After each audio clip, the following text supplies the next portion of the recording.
We frequently talked about doctors and how often they're not getting enough rest, particularly residents and interns and that kind of thing.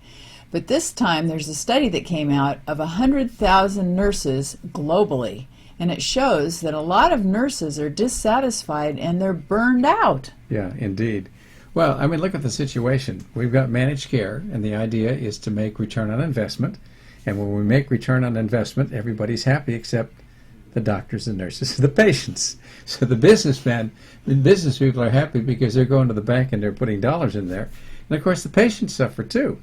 Well, one of the things that I think has happened is that they lengthened the amount of shift work. You know, it used to be you'd work an 8-hour shift. If you worked longer than that, then you had to be paid overtime. Right. But now what they do is a lot of the nurses are working 12-hour shifts, and then sometimes I think they even work double shifts. Double shifts, yeah. You've got to be really shot.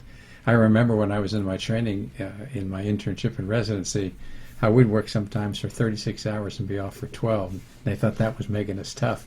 What it was doing is making me mad, because it was just the silliest thing to, I mean, who would want to go to an intern or a resident to start with who doesn't know that much and have them be almost asleep when they're seeing you and you've had a heart attack or a stroke? Well, you know, it's not easy work to work in a hospital. I mean, there's a lot involved, and it's physical and it's mental, and sometimes it's very emotional, particularly if you have a patient that's really sick. You bet. Or, I mean, of course, they're all sick. That's why they're in the hospital. But I mean seriously ill, or an intensive care unit, that kind of thing. Now, one of the wards that I used to feel really drained working on was the oncology ward. In fact, I think they allow nurses like an extra week off once in a while so that they can kind of recuperate from it and take a break, because it's really tough to be around people that are going through that. Oh, it's a miserable thing. And if you have too many patients to take care of, that's the other thing. There's nothing like having a nurse have a lot of patients to take care of and just not have the time. You know, somebody pushes a buzzer because they're for the nurse to come, and then they can't come because they've got 3 other patients that are pushing a buzzer. It doesn't provide good service, and it doesn't provide for satisfied patients. But I'll have to say that I have the feeling that's more of a problem in other countries than it is here, even though it is an issue here.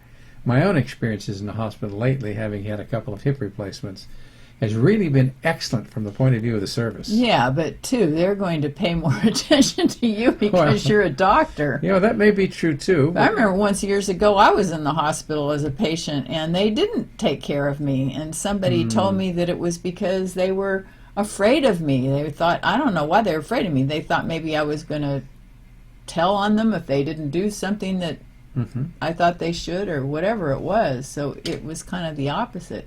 But with you, you got lots of attention. It was wonderful. They came in and asked me what I wanted, and they'd do surveys, and it was getting almost a little annoying that they were paying too much attention to me.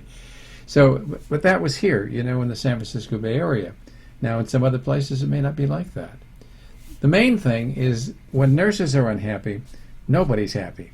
The patients aren't happy, and the care that they get is not as good. Well, I remember years ago when I was a student nurse, and there was a head nurse that really was a moody person. And when she was in a bad mood, the whole floor was in a bad mood. It would carry over not just to the other nurses and the students and so forth and to the patients, but also to the doctors. And the days that she was happy, everybody, you know, everything went smoother. So moods can really be contagious, particularly when somebody is in a higher up position. Well, especially the doctors and the nurses. That relationship is absolutely critical.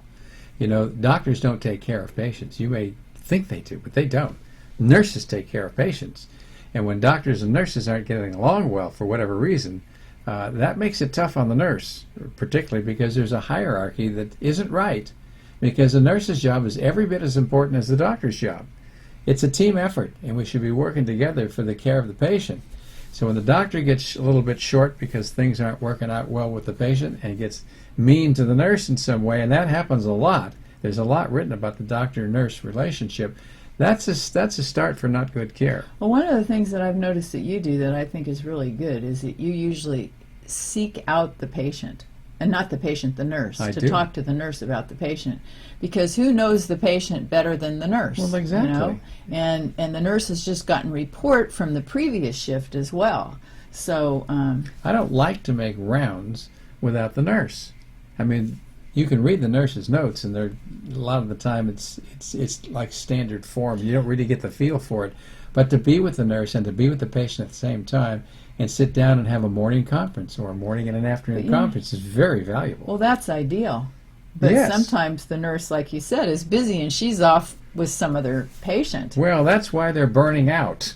Yeah. I mean, nurses are definitely burning out. Some doctors are burning out now, too. Since we have managed care, you know, and HMOs and hospitals running the show, and the bottom line is return on investment. It's not so much about the patient, which is too bad. So we've got to reclaim our power, and we need to become independently more assertive to try and work out a way that we can deliver the service that we know we can.